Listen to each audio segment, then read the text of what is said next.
Programação especial comemora 34 anos do Instituto de Ciências Humanas e Sociais da UFOP. Prevenção contra diabetes. No Dia Mundial do Combate à Doença, o Plano Aberto traz uma entrevista especial sobre o assunto. E ainda, a CODEMA aprova a construção de novas moradias estudantis em Ouro Preto.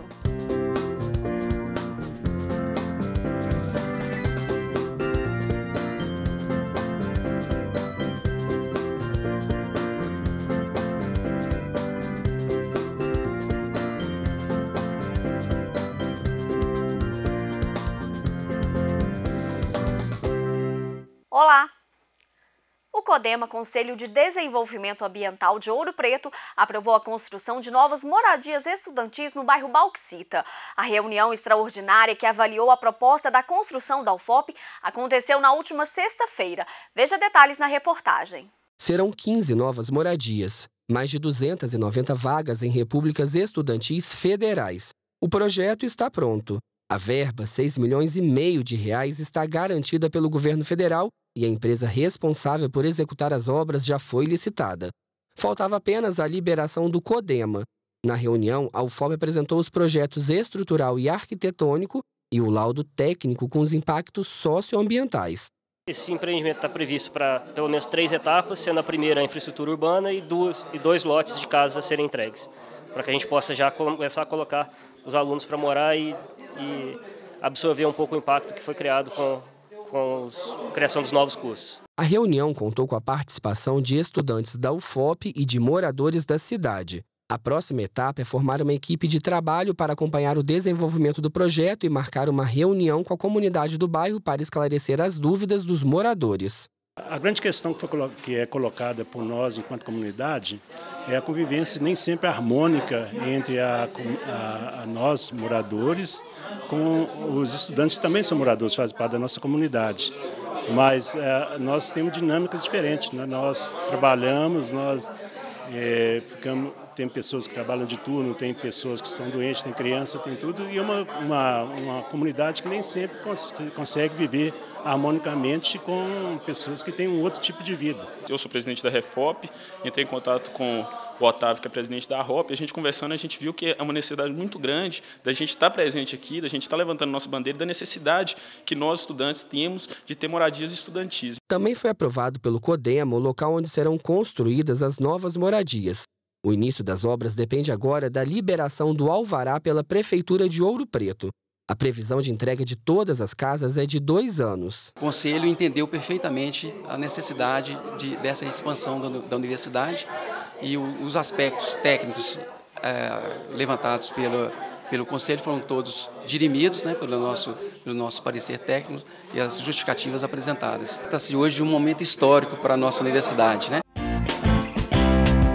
14 de novembro é Dia Mundial do Diabetes. A data foi definida pela Federação Internacional de Diabetes, entidade vinculada à Organização Mundial da Saúde. O dia foi introduzido no calendário em 1991, devido ao crescimento da doença. O diabetes atinge hoje quase 350 milhões de pessoas no mundo. Só no Brasil, 12 milhões de pacientes. Cerca de 10% têm idade entre 30 e 69 anos.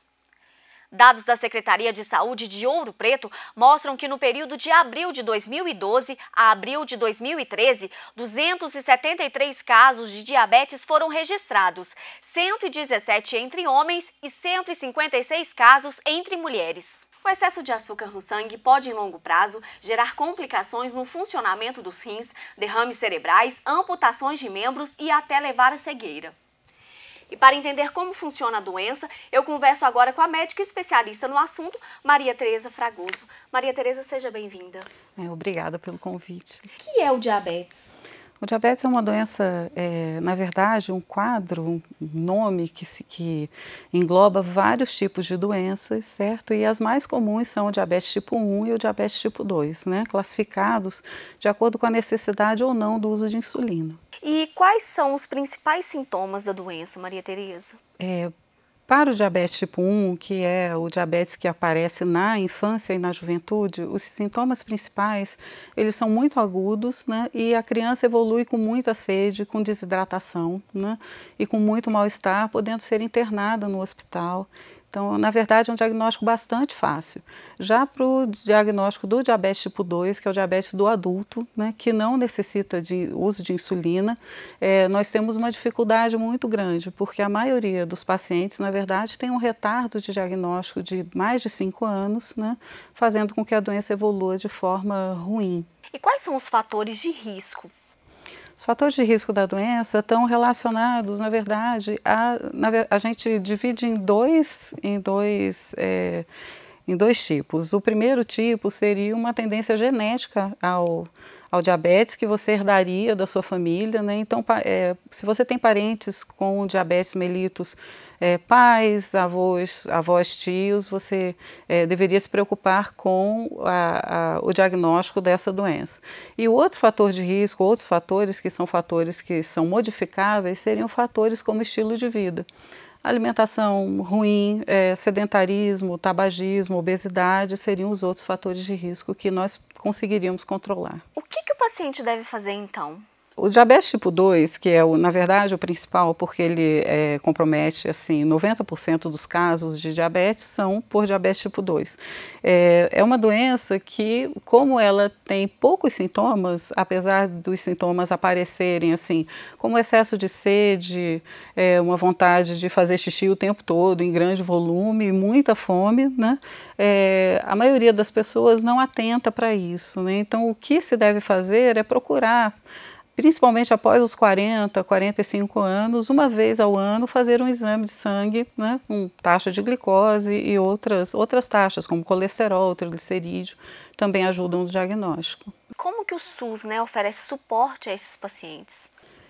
O SUS tem um programa de tratamento de diabetes, tanto do tipo 1 quanto do tipo 2, né? Então, você tem um suporte de fornecimento de insulinas gratuitas, na verdade, 2 tipos de insulina, que são padronizadas pelo SUS e liberadas nos postos de saúde.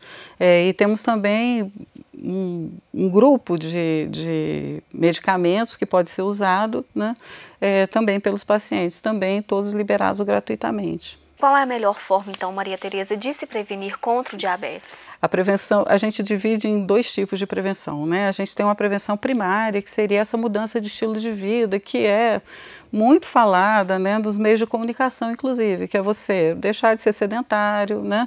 Você fazer a atividade física pelo menos 4 vezes na semana, né, fazer um controle de alimentação. Tem alguns trabalhos que mostram que esse tipo de modificação de estilo de vida pode prevenir a incidência de diabetes em até 58%, que é muita coisa. E não é uma perda de peso grande, seriam 3, 4 quilos apenas do peso, né, que você tem hoje. Essa é uma forma de prevenção importante e bem estudada, né? E a gente tem a prevenção secundária da doença, que é quando você já tem a doença e você começa a fazer a prevenção das complicações que você falou no começo, né?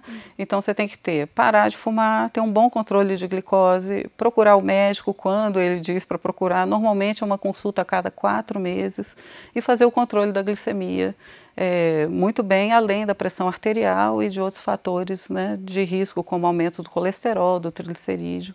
Então isso faz com que a gente tenha uma prevenção de longo prazo e diminua as complicações da doença. Maria Tereza, obrigada pela entrevista. Ok, obrigada pelo convite.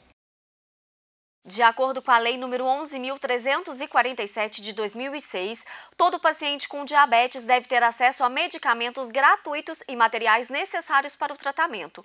Em Ouro Preto, o paciente que precisar de tratamento, exames e atendimento pode procurar a unidade básica de saúde mais próxima de sua casa. Começaram na última terça-feira as comemorações dos 34 anos de fundação do Instituto de Ciências Humanas e Sociais da UFOP, o ICHS.